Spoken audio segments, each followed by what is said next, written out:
ini saya akan membahas soal latihan ujian akhir. Soal ini diambil dari latihan yang dikasih oleh dosen koordinator MO, yaitu Bu Brigita Mei. Saya akan membahas soal ini menggunakan Excel. Jadi harapannya nanti saat ujian akhir akan mempermudah dalam mengerjakannya. Gitu ya. Di soalnya seperti ini. Rata-rata permintaan untuk sebuah barang adalah sebesar 75 unit per hari dengan sigma atau standar deviasi permintaan adalah 8, sedangkan rata-rata lead time untuk produk tersebut adalah 5 hari dengan standar deviasi 1 hari. Pertanyaannya adalah yang pertama, tentukan standar deviasi permintaan selama lead time. Yang kedua, jika diharapkan tingkat pelayanan 90%, maka berapa safety stock yang harus disediakan? Dan yang terakhir adalah reorder point untuk produk tersebut. Ya. Di tahap pertama yang kita lakukan adalah dengan menuliskan semua informasi yang dilihat di soal. Nah, jadi di sini kita mendapatkan 4 informasi. Yang pertama adalah rata-rata permintaan untuk barang sebesar 75.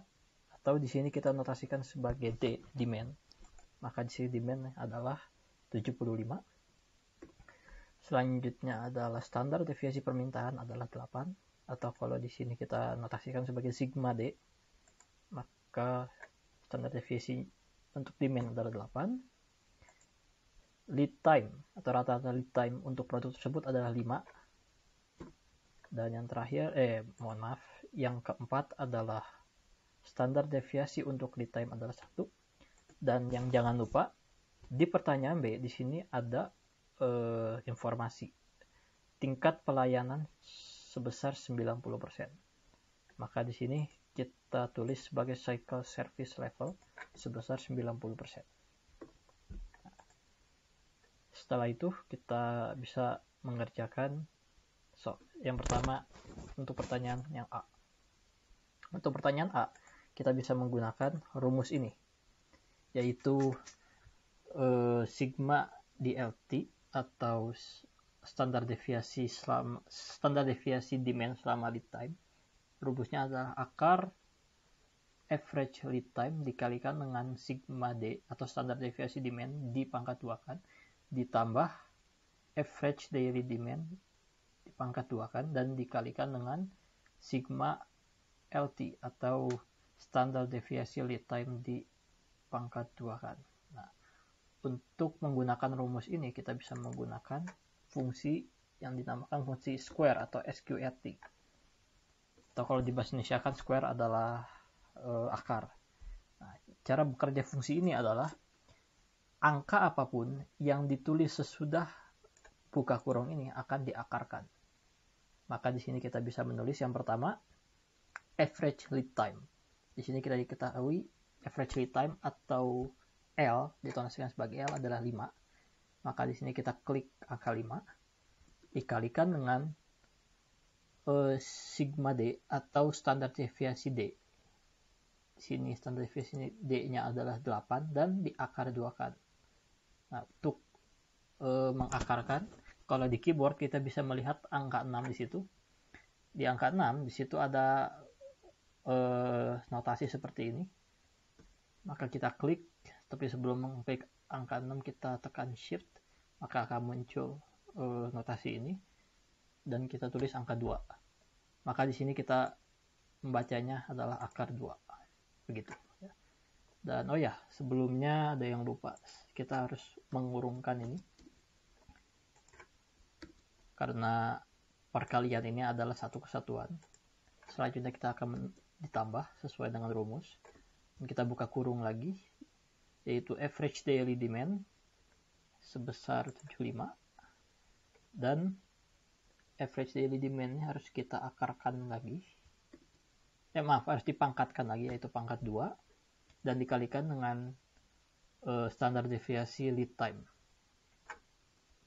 Dikalikan dengan ini dan dipangkat 2-kan. Dan jangan lupa kita tutup kurung dan tutup kurung lagi. Maka kalau kita klik enter, jawabannya akan seperti ini, yaitu 77 10 dan seterusnya. Kalau memang angka di belakang nolnya terlalu banyak, kita bisa lakukan adalah dengan mengklik kolom ini, dan di sini kita bisa mengurangi jumlah angka sesudah komanya. Katakanlah kita ingin mengubahnya menjadi 4 angka sesudah koma. Jawabannya seperti ini. Maka jawaban A adalah 77,1038. Ya. Soal selanjutnya untuk yang B. Jika diharapkan tingkat pelayanan 90%, maka berapa safety stock yang disediakan? Berarti di soal B yang ditanyakan adalah safety stock. Untuk mengerjakan soal ini kita bisa menggunakan rumus ini. Safety stock.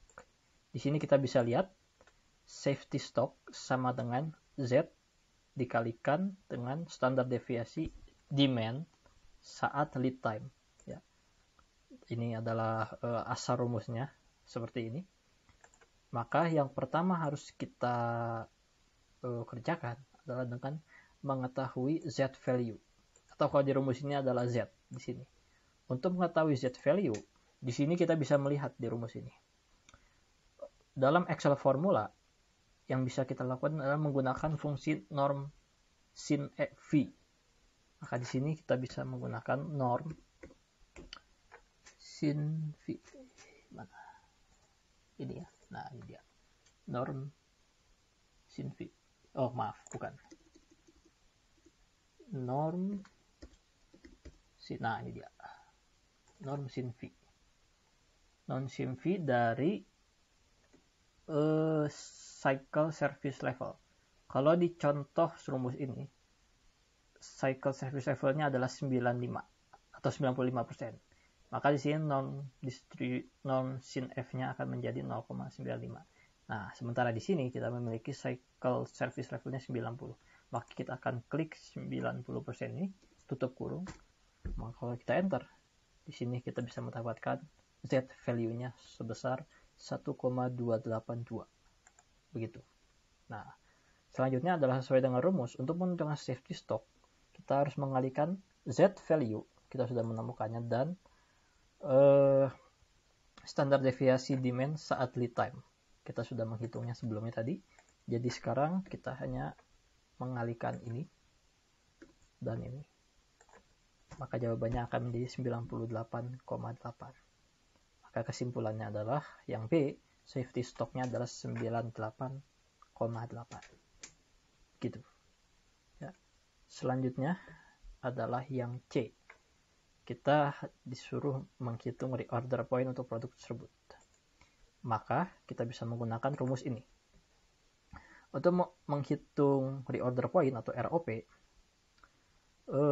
di sini kita bisa mengalihkan average daily demand dikalikan dengan lead time in the day ditambah Z value dikalikan dengan demand saat lead time, atau ini dia. Jadi yang bisa kita lakukan adalah dengan mengalihkan sama dengan di sini, mengalihkan average daily demand sebesar 75. Oh ya, sebelumnya kita harus mengurungkan dulu. Ini dikalikan dengan lead time in the days, ini dia. Dan yang terakhir ditambah dengan Z dikali standar deviasi demand saat lead time, ini dia. Atau safety stock, sama saja. Maka kalau kita enter, jawabannya adalah 473,8. Begitu. Jadi itu cara mengerjakan soal ini. Nah, tujuan saya mengajarkan ini adalah harapannya nanti ketika ada soal yang kurang lebih sama seperti soal ini, kalau kita mengerjakannya memakai Excel, yang kita lakukan hanyalah mengubah informasi yang diketahui oleh soal. Contoh seperti ini. Katakanlah di soal ujian nanti, rata-rata permintaannya adalah sebesar, katakanlah kita ubah 80. Yang tadinya 75 80. Maka di sini kita hanya menggantikan yang di 80. Kalau kita pencet enter, semua angka akan berubah. Ya, sama halnya ketika kita sama dengan mengubah lead time ya. Katakanlah lead time-nya kita ubah menjadi di sini 5, kita ubah menjadi katakanlah 8. Maka di sini kita bisa mengubah 8. Ketika pencet enter, maka semua angka akan berubah. Jadi rencana yang bisa kita lakukan adalah sebelum ujian akhir, kita membuat yang saya sebut program ini, agar nanti saat ujian akhir kita hanya menggantikan bagian-bagian ini sehingga kita bisa mendapatkan jawaban ini. Begitu. Semoga video ini bermanfaat dan terima kasih atas perhatiannya.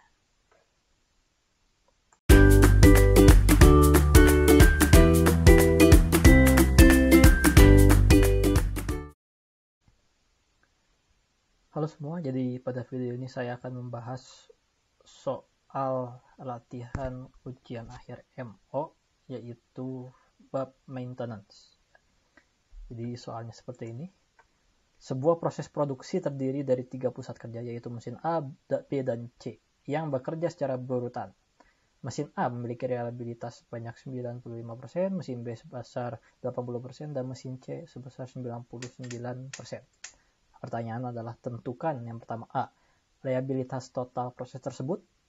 Yang B, jika dimungkinkan untuk menyiapkan backup unit untuk mesin yang memiliki reliabilitas terkecil dengan reliabilitas yang sama dengan mesin utamanya, berapa reliabilitas total proses tersebut sekarang? Nah, jadi tahap pertama yang harus kita lakukan adalah dengan menuliskan semua informasi yang diberikan oleh soal. Ya, di sini kita diketahui bahwa mesin A memiliki reliabilitas sebesar 95%, B 80%, C 99%. Kita bisa menuliskannya di sini. Di sini kita ubah menjadi desimal 0,95, yang B 0,8 dan yang C 0,99. Ya. Dari soal ini kalau digambarkan akan seperti ini. Ya. Karena di sini ada keterangan mesin tersebut bekerja secara berurutan. Ya. Yang berurutan seperti ini, dari A ke C dan dari A ke B dan ke C. Seperti itu. Ya. Nah, di sini kita yang A pertanyaan adalah reliabilitas total proses tersebut. Nah, untuk mencari ini, kita dapat menggunakan rumus RS atau reliability system reliability. Ya, rumusnya seperti ini. Rumus ini saya ambil dari buku textbook. Untuk menghitung reliabilitas total, kita mengalihkan semua reliabilitas yang ada. Karena reliabilitasnya adalah A, B, C, maka kita akan mengalihkan A, B, dan C.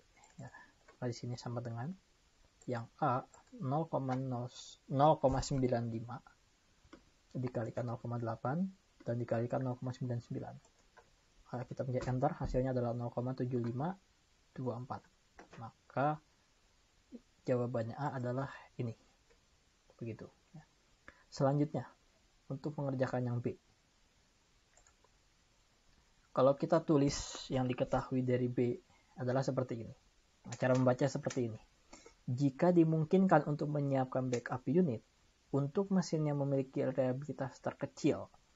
Di sini reliabilitas terkecilnya adalah yang B, 0,8. Ya.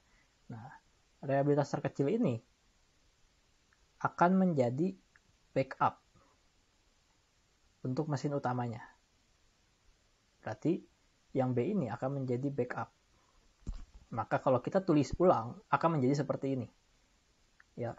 Yang A dan C ini adalah mesin utama. Sementara yang B adalah backup untuk mesin A dan C.